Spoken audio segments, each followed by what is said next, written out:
Hi friends, നമസ്കാരം. നാളെയും മറ്റന്നാളുമായിട്ട് STPയുടെ ദേശീയ പ്രതിനിധി സഭ നടക്കുകയാണ്. അതുപോലെ തന്നെ BJPയുടെ ദേശീയ അധ്യക്ഷനെ തിരഞ്ഞെടുക്കുന്നത് നാളെയാണ്. എന്തായാലും രണ്ട് ചേരിയിൽ നിൽക്കുന്ന അല്ലെങ്കിൽ BJP ശക്തമായിട്ട് എതിർക്കുന്ന STPയെ ശക്തമായി എതിർക്കുന്ന BJPയെ ശക്തമായി എതിർക്കുന്ന STP, അങ്ങനെ രണ്ട് ധ്രുവങ്ങളിൽ നിൽക്കുന്ന പരസ്പരം പോരാടിക്കൊണ്ടിരിക്കുന്ന രാഷ്ട്രീയപരമായും ആശയപരമായും ആദർശപരമായും ഒക്കെ രണ്ട് രീതിയിലും എതിർത്തുകൊണ്ടിരിക്കുന്ന രണ്ട് പ്രസ്ഥാനങ്ങളാണ് BJPയും STP എന്ന് പറയുന്നത്. വളരെ രണ്ടുപേരുടെയും പ്രധാനപ്പെട്ട കാര്യം നാളെയും മറ്റു നടക്കുകയാണ്. BJPയുടെ ദേശീയ അധ്യക്ഷനെ നാളെ തിരഞ്ഞെടുക്കുകയാണ്. നിലവിൽ മാധ്യമങ്ങളൊക്കെ ഔട്ട് ചെയ്തു, കാരണം അദ്ദേഹം മാത്രമേ നിലവിൽ മത്സര രംഗത്തുള്ളൂ. സംഭവം നിതിൻ നവീൻ എന്ന് പറയുന്ന, നിലവിൽ അദ്ദേഹം ബീഹാറിലെ ഒരു ബങ്കിപ്പൂരിലെ MLA ആണ്. അദ്ദേഹം ബീഹാർ മന്ത്രിയായിട്ടൊക്കെ അദ്ദേഹം അവിടെ നിന്നിട്ടുള്ള ആളാണ്. BJP നേതാവാണ്. ഛത്തീസ്ഗഡിലായിരുന്നു അദ്ദേഹത്തിന് ജനനം. ഛത്തീസ്ഗഡിലല്ല, ജാർഖണ്ഡിലായിരുന്നു. അതിനുശേഷം അദ്ദേഹം ബീഹാറിലേക്ക് വരുന്നു. ബീഹാറിലെ വലിയ നേതാവാകുന്നു, മന്ത്രിയാവുന്നു. അപ്പം നിലവിൽ അദ്ദേഹം MLA ആണ്. നിലവിൽ BJPയുടെ വർക്കിംഗ് പ്രസിഡന്റും ഒക്കെയാണ്. അപ്പൊ പുതുമുഖം എന്ന് പറയുന്നതിലൊന്നും അർത്ഥമില്ല. മാധ്യമങ്ങൾ ആ ഒരു അർത്ഥത്തിൽ BJP എന്തോ പുതിയ ആളിനെ കൊണ്ടുവന്ന് ദേശീയ അധ്യക്ഷനായി എന്നൊക്കെ പറഞ്ഞ് നൽകുന്നുണ്ട്. കാര്യമൊന്നുമില്ല. നിലവിൽ RSSും BJPയും തമ്മിൽ വലിയൊരു പോര് നടക്കുന്നുണ്ട്. നരേന്ദ്രമോദി പ്രധാനമന്ത്രി ആയില്ലായിരുന്നെങ്കിൽ RSSന്റെ സംഘചാലകായനെ.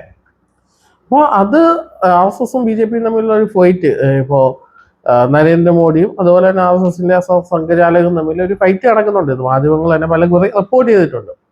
അപ്പോൾ ആ ഒരു അർത്ഥത്തിൽ BJP അല്ലെങ്കിൽ നരേന്ദ്രമോദി, അമിത്ഷാ ഒക്കെ തീരുമാനിക്കുന്ന ആളുകളെ മാത്രമേ നിലവിൽ അവിടെ BJPയുടെ ദേശീയ അധ്യക്ഷനായിട്ട് വരുത്തുള്ളൂ. കാരണം കോടിക്കണക്കിന് ആസ്തിയുള്ളൊരു പാർട്ടിയാണ് BJP എന്ന് പറയുന്നത്. സ്വന്തമായിട്ട് സംവിധാനങ്ങളുണ്ട്. RSS ആണ് നിയന്ത്രിക്കുന്നത് എങ്കിൽ പോലും നിലവിലിപ്പോൾ കുറച്ച് വർഷങ്ങളായിട്ട് BJP നരേന്ദ്രമോദിയുടെ കയ്യിലാണ്. നമ്മുടെ CPM പിണറായി എന്ന് പറയുന്ന വലിയൊരു കോർപ്പറേറ്റിന്റെ കയ്യിലായ പോലെ നരേന്ദ്രമോദിയുടെ കൈകളിലാണ്. അപ്പൊ അത് അവർ കൂടി പറയുന്ന ഒരാളെ ആക്കാതെ നിവർത്തിയില്ല. RSSന് താല്പര്യമുള്ള എല്ലാ ആളുകളെയും വിളിച്ച് നരേന്ദ്രമോദി ഒന്ന് ഒതുക്കും, അല്ലെങ്കിൽ വിളിച്ച് മന്ത്രിയാക്കും. അവർക്കപ്പോൾ അധ്യക്ഷനാവാൻ കഴിയില്ലല്ലോ. അപ്പൊ നദ്ദ പോലും മോഡിയുടെ ആളാണ്. അപ്പൊ നദ്ദയ്ക്ക് ശേഷത്തെ ഒരാൾ അദ്ദേഹം മോഡിക്കൊപ്പം നിൽക്കുമോ സംഘത്തിനൊപ്പം നിൽക്കുമോ എന്നുള്ള കാര്യമൊക്കെ നമുക്ക് പിന്നീട് ചർച്ച ചെയ്യേണ്ടി വരും. അപ്പൊ അങ്ങനെ ഇത് ജനാധിപത്യം ഉണ്ട് എന്ന് കാണിക്കാൻ വേണ്ടിയാണ് അവിടെ നാമനിർദ്ദേശ പത്രിക സമർപ്പിക്കുന്നത്. പിന്നെ അതിനെ പിന്തുണച്ചുകൊണ്ട് എല്ലാ സംസ്ഥാനങ്ങളും ഇന്നാളെ ആക്കണമെന്ന് പറഞ്ഞ് വേറെ നാമനിർദ്ദേശം കൊടുക്കുന്നു. അങ്ങനെ പല കലാപരിപാടികളും അവിടെ ഉണ്ട്. അതേസമയം STPയെ സംബന്ധിച്ച് STP 17 വർഷമായിട്ട് ഇന്ത്യ മഹാരാജ്യത്ത് പ്രവർത്തിക്കുന്ന ഒരു പ്രസ്ഥാനമാണ്. അതിന്റെ 6ാമത്തെ ദേശീയ കൗൺസിലാണ് ഇവിടെ നടക്കാൻ പോകുന്നത്. നാളെ മംഗലാപുരത്ത് നടക്കാൻ പോകുന്നത്. അപ്പോൾ അതിന്റെ നിലവിലെ ദേശീയ അധ്യക്ഷൻ നമുക്കിപ്പോൾ BJPയുടെ നോക്കുകയാണെങ്കിൽ BJPയുടെ നദ്ദാജി നിലവിൽ അദ്ദേഹത്തിന്റെ കാലാവധി കഴിയുമ്പോൾ താഴെയാക്കുന്നു. പക്ഷെ STPയെ സംബന്ധിച്ച് STPയുടെ ദേശീയ അധ്യക്ഷൻ EDയുടെ ഒരു കേസിൽ, കള്ളക്കേസ് എന്ന് തന്നെയാണ് പറയപ്പെടുന്നത്. ED ചോദ്യം ചെയ്യാൻ വിളിപ്പിച്ച് അറസ്റ്റ് ചെയ്തതായിരുന്നു. അദ്ദേഹം പലപ്പോഴും അവിടെ പോകുന്നു, EDയുടെ സിറ്റിംഗിൽ ഇരിക്കുന്നു. അതിനുശേഷം വരുന്നു, ED സിറ്റിംഗിൽ പങ്കെടുക്കാൻ പോകുമ്പോൾ അങ്ങ് അറസ്റ്റ് ചെയ്യുകയാണ്. അദ്ദേഹം 322 ദിവസങ്ങളായിട്ട് അദ്ദേഹം ജയിലിലാണ്. ഒരു പാർട്ടിയുടെ, രാജ്യത്ത് 1000ഓളം ജനപ്രതിനിധികളുള്ള ഒരു പാർട്ടിയുടെ ഒരു ദേശീയ അധ്യക്ഷനെ അറസ്റ്റ് ചെയ്ത് വെച്ചിരിക്കുകയാണ്. അത് ആരെങ്കിലും ഇങ്ങനെ ED അറസ്റ്റ് ചെയ്യുന്ന ആളുകളെ ഒരു 10-15 വർഷമായിട്ട്, അല്ലെങ്കിൽ നരേന്ദ്രമോദി അധികാരത്തിൽ വന്നതിന് ശേഷം ED അറസ്റ്റ് ചെയ്യുന്ന ആളുകളെ ഒന്ന് നോക്കിയാൽ മതി. അവിടെ എല്ലാം രാഷ്ട്രീയ പ്രേരിതമാണ്, കള്ളക്കേസുകളുമായിരിക്കും. ആ ഒരു തലത്തില് STPയുടെ ദേശീയ അധ്യക്ഷനെ അറസ്റ്റ് ചെയ്തിരിക്കുകയാണ്. അദ്ദേഹം ജയിലിലാണ് 322 ദിവസമായി.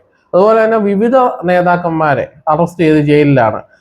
STPയുടെ ബാങ്ക് അക്കൗണ്ടുകൾ നിലവിൽ മരവിപ്പിച്ചിട്ടുണ്ട്. അങ്ങനെ സാമ്പത്തികമായിട്ട് നേതൃപരമായിട്ടൊക്കെ വളരെയധികം ബുദ്ധിമുട്ട് അനുഭവിക്കുന്ന ഒരു കാലത്തിലൂടെയാണ് ഇവർ 6ാമത്തെ ദേശീയ കൗൺസിൽ നാളെ നടക്കാൻ പോകുന്നത്. അതേസമയം BJPയുടെ ദേശീയ അധ്യക്ഷനെ നാളെ പ്രഖ്യാപിക്കുന്നു. STPയുടെ ദേശീയ അധ്യക്ഷനെ ഈ യോഗത്തിന് ശേഷം STPയുടെ ദേശീയ അധ്യക്ഷനെ പ്രഖ്യാപിക്കും. അപ്പോൾ നമ്മൾ മനസ്സിലാക്കുക, പരസ്പരം രണ്ടിന്റെ അന്തരം നമ്മൾ മനസ്സിലാക്കുക. STP എന്ന് പറയുന്ന 17 വർഷമായിട്ടുള്ള ഒരു ചെറിയ പ്രസ്ഥാനമാണ്. രാജ്യത്തെ എല്ലാ സംസ്ഥാനങ്ങളും, 28 സംസ്ഥാനങ്ങളിലും നിന്നും പ്രതിനിധികൾ നാളെ പങ്കെടുക്കുന്നുണ്ട്. അതുപോലെ തന്നെ BJPയുടെ 28 സംസ്ഥാനങ്ങളിലെ പ്രതിനിധികളും ഡൽഹിയിലുണ്ട്. അപ്പോൾ രണ്ടിന്റെയും സിസ്റ്റം, BJP അല്ലെങ്കിൽ RSS ഏതാണ്ട് 100 വർഷം കഴിഞ്ഞിരിക്കുന്നു. RSS എന്ന് പറയുന്ന ഒരു വലിയ സംവിധാനം രാജ്യത്ത് 100 വർഷമായപ്പോൾ അതിൽ നിന്നുണ്ടായ ഒരു പ്രസ്ഥാനമാണ് BJP എന്ന് പറയുന്നത്. അവർക്ക് അതുകൊണ്ട് വളരാൻ എളുപ്പമായിരുന്നു. കേരളത്തിൽ പോലും എന്നിട്ട് ഒരു മൂന്നാമത്തെ കക്ഷിയായിട്ട് വന്നിട്ടുണ്ട്. അവർക്ക് ഇപ്പോൾ തിരുവനന്തപുരം കോർപ്പറേഷൻ അവർ പിടിച്ചു. ഇപ്പൊ മുംബൈ കോർപ്പറേഷൻ BJP പിടിച്ചു. ഏതാണ്ട് 72,000 കോടി രൂപ പ്രതിവർഷ വരുമാനമുള്ള ഒരു കോർപ്പറേഷൻ പിടിക്കുക എന്ന് പറയുമ്പോൾ അത് വലിയൊരു കാര്യം തന്നെയാണ്. അവർ പിടിച്ചു. അങ്ങനെ കാശിന്റെ കാര്യത്തിൽ BJPക്ക് ഒരു പ്രശ്നമില്ല. പക്ഷെ SDPയെ സംബന്ധിച്ചോളം സാമ്പത്തികമായിട്ട് അവരുടെ ബാങ്ക് അക്കൗണ്ടുകളെല്ലാം മരവിപ്പിച്ചിരിക്കുകയാണ്. ജില്ലാ കമ്മിറ്റിയുടെ അക്കൗണ്ട് മുതൽ അങ്ങനെ ദേശീയ കമ്മിറ്റിയുടെ അക്കൗണ്ട് വരെ അവർ മരവിപ്പിച്ചിട്ടുണ്ട്. ആ ഒരു അർത്ഥത്തിൽ അതാണ് ചെറിയൊരു പാർട്ടിയാണ്. അങ്ങനെ വലിയ MLA-മാരോ MP-മാരോ ഒന്നുമില്ല. ചില പഞ്ചായത്ത് ഭരണമുണ്ട്, വാർഡ് മെമ്പർമാരുണ്ട്, ചില മുനിസിപ്പാലിറ്റികളിലേക്ക് ഉണ്ട്, ചില ജില്ലാ പഞ്ചായത്തുകളിലേക്കുണ്ട്, ചില പഞ്ചായത്തുകൾ ഭരിക്കുന്നുണ്ട്. ഇതിനപ്പുറത്തേക്ക് വലിയൊരു പാർട്ടിയല്ല. അപ്പൊ രാജ്യം ഭരിക്കുന്ന രാജ്യത്തെ വലിയ കോർപ്പറേഷനുകളും വലിയ എന്താ പറയുക രാജ്യസഭയിലും ലോക്സഭയിലും ഒക്കെ ഭൂരിപക്ഷമുള്ള ഒരു പാർട്ടി എപ്പോഴും SDP എന്ന് പറയുന്ന ചെറിയൊരു പ്രസ്ഥാനത്തെ അടിച്ചമർത്താൻ ശ്രമിക്കുമ്പോഴാണ് അതിന്റെ ഒരു പാതിറ്റ് നമുക്ക് മനസ്സിലാവുന്നത്. കാരണം ഇവര് എന്തോ ആണ്, അതുകൊണ്ട് ഇവരെ അടിച്ചമർത്താൻ വലിയൊരു പ്രസ്ഥാനം ശ്രമിക്കുക എന്നുള്ളതാണ്. അപ്പോൾ നാളെ ചിലപ്പോ അല്ലെങ്കിൽ മറ്റന്നാൾ പുതിയൊരു അധ്യക്ഷൻ വരും. അപ്പോൾ പഴയ അധ്യക്ഷൻ അകത്താണ്. അതുപോലെ തന്നെ SDP എന്ന് പറയുന്ന രാഷ്ട്രീയ പാർട്ടിയുടെ പ്രഥമ അധ്യക്ഷനും വർഷങ്ങളായിട്ട് അദ്ദേഹവും ജയിലിലാണ്. ആലോചിച്ച് നോക്കിയേ, ഒരു രാഷ്ട്രീയ പ്രസ്ഥാനം ഉണ്ടായ അതിന്റെ ആശയത്തെയും ആദർശത്തെയും BJP എന്ന് പറയുന്ന അല്ലെങ്കിൽ സംഘപരിവാരം വലിയ രീതിയിൽ ഭയപ്പെടുന്നു. അതിന്റെ തെളിവാണല്ലോ. അപ്പോൾ അവരുടെ 6ാമത്തെ ദേശീയ കൗൺസിൽ നാളെ നടക്കാൻ പോവുകയാണ്, നാളെ മറ്റന്നാളുമായിട്ട്. അപ്പോൾ ഒരേ സമയം BJP അവളുടെ പുതിയ ദേശീയ അധ്യക്ഷനെ പ്രഖ്യാപിക്കുന്നു, SDP ഇവിടെ ദേശീയ അധ്യക്ഷനെ പ്രഖ്യാപിക്കുന്നു. ശേഷം SDP വളരെ കൃത്യമായിട്ട് BJPക്കെതിരെ ഒരു പ്രസ്താവന ഇറക്കും. പക്ഷെ അപ്പുറത്ത് BJP എന്താ പറയുക, BJP രാഷ്ട്രീയ പാർട്ടിയൊക്കെ ഒന്നും ആയിരിക്കത്തില്ല, മതവിദ്വേഷം തന്നെയായിരിക്കും പ്രചരിപ്പിക്കുക. ഇപ്പോൾ ഒരു വട്ടം നരേന്ദ്രമോദി ഈ തലയിൽ നിന്ന തുണി അല്ലെങ്കിൽ വസ്ത്രം കൊണ്ട് ആളുകളെ തിരിച്ചറിയാം എന്ന് പറഞ്ഞിട്ട് മുസ്ലിങ്ങളെ അധിക്ഷേപിക്കുന്ന ഒരു പ്രസംഗം ഉണ്ടായിരുന്നു. അതേ രീതിയിൽ ഇവിടെ സജി ചെറിയാനും പറഞ്ഞിട്ടുണ്ട് കേരളത്തിൽ. അപ്പൊ CPM അല്ലെങ്കിൽ സജി ചെറിയാനും വെള്ളാപ്പള്ളിയൊക്കെ മുസ്ലിം വിദ്വേഷം, മുസ്ലിം ലീഗിനെ പറയുന്നതെന്ന് പറയുമ്പോൾ പോലും മുസ്ലിം വിദ്വേഷം തന്നെയാണ് പറയുന്നത്. പക്ഷേക്ക് മുസ്ലിം വിദ്വേഷമാണ് പറയുന്നത്. കാസർഗോഡും ആലപ്പുറത്തും ഒക്കെ ജയിച്ചവളുടെ കണക്കെടുത്താൽ അത് എങ്ങനെ ജയിച്ചെന്ന് അറിയാമെങ്കിൽ ആലപ്പുഴയിലും കോട്ടയത്തും പത്തനംതിട്ടയിലും ഒക്കെ ജയിച്ചവളുടെ അതുപോലെ തന്നെ കണ്ണൂരും ജയിച്ചവളുടെ കണക്ക് ഞങ്ങളും എടുത്തു തരാമെന്നാണ് ഇവിടെ ആളുകൾ പറയുന്നത്. അതിൽ ജയിച്ചവളുടെ പേരൊക്കെ ഒറ്റ മുസ്ലിങ്ങളുടെ പേരില്ല.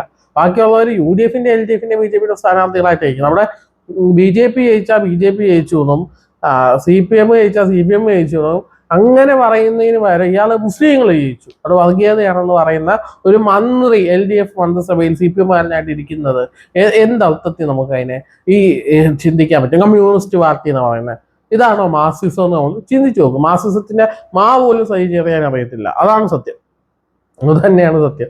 ഈ ഒരു സമയത്താണ് SDP-യുടെ പുതിയ നേതൃത്വം വരുന്നത്. കൃത്യമായിട്ട് കേരളത്തിലെ ഈ വർഗീയ ധ്രുവീകരണത്തെ അഡ്രസ് ചെയ്യും. അതുപോലെ തന്നെ BJP-യുടെ ദേശീയ അധ്യക്ഷൻ നാളെ വന്നിട്ട് എന്തൊക്കെ വർഗീയതയാണ് പുലമ്പാൻ പോകുന്നതെന്ന് നമുക്ക് കാണേണ്ടി വരും.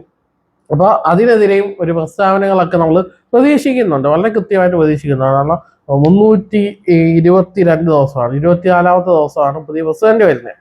പുതിയ പ്രസിഡന്റ് വരുമ്പോൾ പഴയ പ്രസിഡന്റിന്റെ നിലവിലെ കാര്യങ്ങൾ, അദ്ദേഹത്തിന്റെ കാര്യങ്ങൾ എന്തൊക്കെയാണെന്ന് അദ്ദേഹം ജനങ്ങൾക്ക് താല്പര്യം ഉണ്ടാവും. കാരണം അദ്ദേഹം ഒരു കള്ളക്കേസിൽ കിടക്കാറുണ്ട്. അപ്പോൾ പുതിയ കാര്യങ്ങൾ എങ്ങനെയാണ് ഇനി സ്റ്റീവ് പ്രസിഡന്റ് ആയതുകൊണ്ട് ഇനി പുതിയതായിട്ട് വരുന്ന സ്റ്റീവ് എന്നുള്ള കാര്യം നമുക്ക് ചെയ്യുന്നു. കാരണം ഭരണകൂടത്തിന്റെ ഭാഗത്തുനിന്ന് അത്രത്തോളം വേട്ടയാടലുകളും ഭീഷണികളും സ്റ്റീവ് കണ്ടെന്നുള്ളതാണ് സത്യാവസ്ഥ. മറുഭാഗത്ത് BJPക്ക് ഒന്നും പേടിക്കാനില്ല. കാരണം അവരെന്താണോ ആശയം അവര് പോലും അറിയാതെ ഉള്ള കമ്മ്യൂണിസ്റ്റുകാർ ഇവിടെ പറയുന്നുണ്ട്, കോൺഗ്രസ്സുകാർ പറയുന്നുണ്ട്. അപ്പൊ ഇവിടുത്തെ മുസ്ലിങ്ങൾക്കും ദളിതർക്കും ഒക്കെ തന്നെയാണ് പ്രശ്നം. മുസ്ലിം ലീഗ് ഒരു പട്ടികജാതി സമുദായത്തിലുള്ള ഒരു കുട്ടീനെ ജനറൽ സീറ്റിൽ വൈസ് പ്രസിഡന്റ് ആക്കി, ജനറൽ സീറ്റിൽ നിന്ന് ജയിപ്പിച്ചു. അതൊന്നും ഇവിടെ കാണുന്നില്ല. കുട്ടി പട്ടികജാതിക്കാരി ആയതുകൊണ്ട് തന്നെ അതിനെ പൊക്കി പറയാൻ ഇവിടുത്തെ CPM-കാരനോ BJP-കാരനോ ഒന്നും കഴിയില്ല എന്നുള്ളതാണ്. കാരണം മുസ്ലിങ്ങള് ദളിത് ഐക്യമൊക്കെ ഉണ്ടായാൽ ഇവിടെ തകരും. ഇവിടുത്തെ സംഘപരിവാറിന്റെ ഐഡിയോളജി പൂർണ്ണമായിട്ടും തകരും. ഇവിടെ NSS-ഉം SNDP ഒന്നിച്ചാൽ എന്തോ വലിയ സംഭവം ഉണ്ടാവും, അല്ലെങ്കിൽ ഇവിടെ എന്താണ് അത് വർഗീയതയാവുന്നു പറയുന്നു എന്നൊക്കെ പറയണം. അവരൊന്നിച്ചാൽ ആദ്യം തകരാൻ പോകുന്ന BJP. സീരിയസ് ആയിട്ട് പറയാണ്. ഇപ്പൊ സംഘപരിവാര ശക്തികൾ SNDP-യിലും NSS-ലും ഒക്കെ ഉണ്ടെങ്കിലും അവരൊന്നിച്ച് കഴിഞ്ഞാൽ ഇവിടെ BJP ഒരിക്കലും വളരത്തില്ല. കാരണം അവര് ഈ മതത്തിന്റെ വേലിക്കെട്ട്, ജാതിയുടെ വേലിക്കെട്ടുകൾ പൊളിച്ചിട്ട് ഒരുമിച്ച് കഴിഞ്ഞാൽ BJPയുടെ ഈ ഭിന്നിപ്പിക്കുക ഭരിക്കുക എന്നുള്ള അല്ലെങ്കിൽ ഒരു രീതിയിലുള്ള ഇവരുടെ സവർണാധിപത്യ രാഷ്ട്രീയം അവിടെ തകരും. സവർണാധിപത്യം തകരും. കാരണം ഇവരെപ്പോഴും സവർണന് മേലെ കേരളത്തിൽ വരുമ്പോൾ നമ്മൾ നായന്മാരാണ് മേലെ നിൽക്കുന്നവർ. കേരളം വിറ്റ് കഴിഞ്ഞാൽ നമ്മൾ ബ്രാഹ്മണരാണ്, അവരുടെ പല വിഭാഗങ്ങളും അവരുടെ പല ഉപജാതികളുമാണ് മേലിൽ നിൽക്കുന്നത്. കേരളം വിറ്റ് കഴിഞ്ഞാൽ നായർ തൊട്ട് താഴോട്ടെല്ലാം കീഴ്ജാതിക്കാരാണ് പറയും. ഇവിടെ വരുമ്പോൾ നായന്മാരെ പറ്റി സവർണരാക്കുകയും ചെയ്യുന്ന വല്ലാത്തൊരു നിലപാടിലൂടെയാണ് പോകുന്നത്. അത് തകരും, സീരിയസ് ആയിട്ട് അത് തകരുകയും ചെയ്യും. CPM അതിനെ ഹൈജാക്ക് ചെയ്ത് എടുത്താൽ വീണ്ടും ഈഴവ നായരോട്ടുകൾ CPM-ലേക്ക് പോകും. പിന്നെ ഇനിയിപ്പോൾ കുറച്ചുകൂടെ CPM-ലേക്ക് നായരോട്ടുകൾ പോകും. കാരണം കുറച്ച് ആളുകൾ കഴിയുമ്പോൾ ഗണേഷ് കുമാർ NSSന്റെ ജനറൽ സെക്രട്ടറി ആയിട്ടൊക്കെ വരും. വേറെ കളികളാണ്, നടക്കട്ടെ. എന്തായാലും STPയുടെ ദേശീയ കൗൺസിൽ, STPയുടെ പുതിയ ദേശീയ അധ്യക്ഷനുണ്ടെന്ന് അറിയാൻ പോകുന്നു. അതേ സമയത്ത് തന്നെ BJPയുടെ അറിയാൻ പോകുന്നു എന്നുള്ളതാണ്. അപ്പൊ അത് കാണാൻ നമ്മൾ ഭയങ്കര ആകാംക്ഷയിൽ കാത്തിരിക്കുന്നു, വേറെ ഒന്നും കണ്ടല്ല. അത് കേരളത്തിലും രാജ്യത്തും അടക്കം മുസ്ലിം സമുദായവും അല്ലെങ്കിൽ പട്ടികജാതി പിന്നോക്കക്കാരും നേരിടുന്ന വലിയൊരു അരക്ഷിതാവസ്ഥയുണ്ട്. ഇത്തരം വർഗീയ പ്രചരണങ്ങൾ, കുപ്രചരണങ്ങളൊക്കെ നടക്കുന്നുണ്ട്. അതിനെതിരെ ശക്തമായിട്ട് മുസ്ലിം ലീഗ് പോലും ഒന്നും പറയുന്നില്ല. അവിടെ പറയുന്നത് STP ആണ്. അപ്പൊ STPയുടെ പുതിയ അധ്യക്ഷൻ രാജ്യത്തെ അഭിസംബോധന ചെയ്യുമ്പോൾ ഈ വിഷയങ്ങളൊക്കെ പറയും. ഒരു സൈഡിൽ BJPയുടെ പുതിയ അധ്യക്ഷൻ വന്ന് വർഗീയത പറയുമ്പോൾ അതിനെ എതിർക്കാൻ ഇപ്പോഴത്തെ STP ഉണ്ട്. അത് വളരെ കൗതുകമാണ്. ഒരു സൈഡ് STPയുടെ, മറ്റൊരു സൈഡ് BJPയുടെ ദേശീയ നേതൃത്വത്തെ നാളെ അറിയാൻ പറ്റുമെന്നുള്ള കാര്യം വളരെ കൗതുകത്തോടു കൂടി പറയുന്നു.